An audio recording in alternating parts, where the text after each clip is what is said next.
Yes, bonsoir tout le monde, j'espère que vous allez bien. Bon mardi à tous. J'espère que vous avez eu une belle deuxième journée de travail, que ça s'est bien passé, ou une belle première journée de travail pour ceux qui étaient en congé hier. Puis que, mon Dieu, que le retour au travail n'est pas trop raide. Je veux juste... Ouais, là, on me voit bien mieux. Euh, donc, je voulais prendre le temps de vous parler d'une certaine erreur en tant que telle, ou une certaine misconception, mot anglophone, qu'on retrouve beaucoup sur le web lorsqu'on a un site web, lorsqu'on a une boutique en ligne, ou qu'on vend un produit en ligne, ou quoi que ce soit, lorsqu'on fait des transactions en ligne. J'ai pensé à ça tantôt quand je prenais ma douche, et puis j'ai... tranche de vie, hein? Puis j'ouvre une parenthèse d'ailleurs. Euh, les moments où on est les plus créatifs, by the way, saviez-vous que c'est lorsqu'on dort et lorsqu'on est dans notre douche, dans un bain, dans un spa, lorsqu'on est dans un état de relaxation, c'est là que on n'a plus de stress, on n'a plus de barrières, on a moins de barrières sociales, moins de stress, et les portes de l'imagination s'ouvrent. Euh, donc, c'est pendant ma douche que j'ai eu cette idée-là, puis je me suis dit, mon Dieu, il faut que je vous en parle. Comme la parenthèse, euh, il y a souvent une erreur qu'on fait lorsqu'on est sur le web, peu importe le domaine, c'est de croire que parce qu'on va avoir des visites, on va avoir des ventes. OK? Il y a deux challenges lorsqu'on est sur le web. Le challenge numéro un, c'est d'avoir des visites. OK? Il faut travailler fort pour avoir des visites. Et le challenge numéro 2, c'est d'avoir des conversions, c'est d'avoir des ventes. OK? C'est deux sphères complètement distinctes. OK? C'est deux combats différents qu'on approche d'une manière différente. Et souvent, on va avoir des gens qui vont dire, bon, ben, je veux avoir plus de visites pour avoir plus de ventes. Ou je vais investir en publicité pour faire plus de ventes. Et ainsi de suite. C'est deux fronts qui s'attaquent d'une manière différente. OK?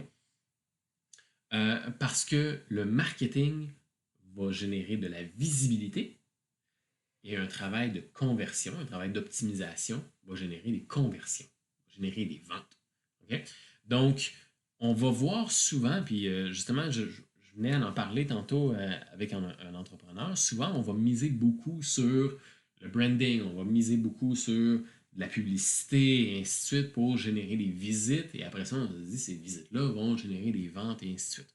Sauf que complètement, il y a deux choses complètement différentes. C'est que le marketing en tant que tel, le travail de marketing, disons que on prend une entreprise, le département marketing va servir à lever du monde, à faire en sorte que le monde vous regarde. OK? Et après ça, le travail des ventes, du département des ventes, va servir à closer ce monde-là. OK? Mais le département des ventes ne peut pas closer s'il n'y a pas personne. Donc, si marketing ne fait pas lever des gens puis génère de la visibilité, les ventes ne peuvent pas vendre. Euh, et le travail de vente, l'expertise d'un vendeur, n'est pas de se faire connaître, n'est pas de générer de la notoriété, n'est pas d'amener des visites. Lui, c'est de closer les visites. Fait que c'est pour ça que c'est deux travails, c'est deux fronts complètement différents. OK? Il va y avoir un travail de visibilité, il va y avoir un travail de conversion. Et c'est là que le processus FLP, lorsque je parle du processus FLP, c'est principalement sur la conversion. OK? Il va y avoir un certain bout de visibilité, donc on va parler d'interaction, de visibilité sur Facebook, de publicité, et ainsi de suite. Mais le principal va être de la conversion, va être de la vente, va être du tu rentres dans mon univers et je te close.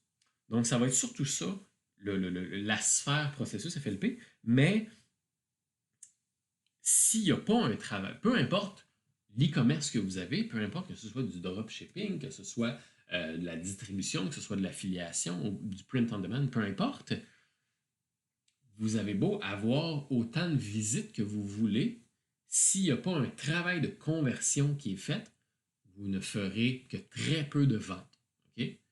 On va ralentir le processus vraiment beaucoup. Donc, mon Dieu, la Le meilleur exemple que je peux vous donner, c'est vous avez un magasin, ben, vous avez un magasin physique, là, vous avez une boutique, vous vendez, je sais pas, n'importe quoi, là, vous vendez des vélos, hein. Vous travaillez très fort pour vous faire connaître et amener des gens dans le magasin.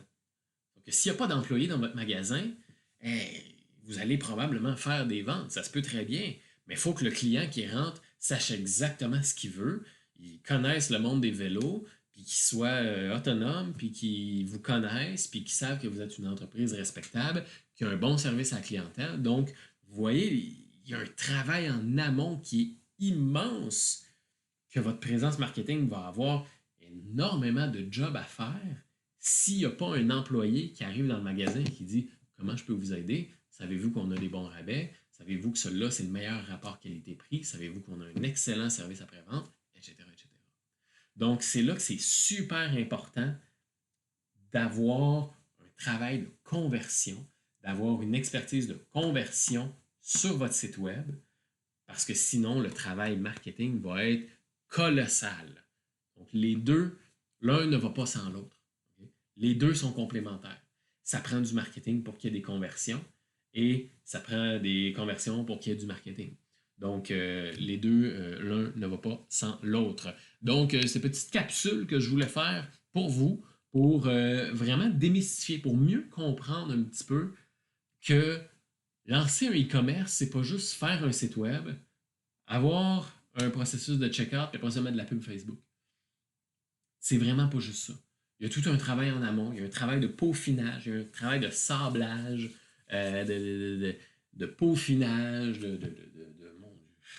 C'est ça. Il y a un travail de peaufinage à faire pour optimiser le processus, que ce soit le plus fluide pour la personne et que la personne entre dans un univers où il y a des réponses à ses questions et qu'elle se sente en sécurité et qu'elle soit à l'aise à mettre son numéro de carte de crédit au final.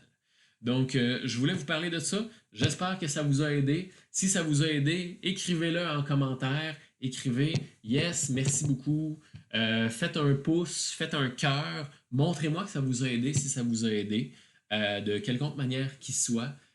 Et puis, ben, on se dit à très bientôt pour une autre vidéo. En fait, demain, on a l'analyse de e-commerce live. Donc, on va analyser un commerce en live pour vous fournir des conseils et des recommandations. Donc, on se dit à demain. Bye bye.